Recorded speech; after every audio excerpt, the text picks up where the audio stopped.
Birer yolcuyduk aynı ormanda kaybolmuş. Aynı çıtırtıyla ürperen birer serçe. Hep aynı yerde karşılaşırdık, tesadüf bu. Birer tomurcuktuk hayatın kollarında.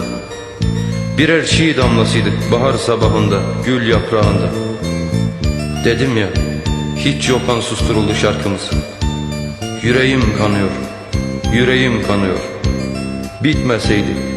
Bitmeseydi bizim öykümüz böyle.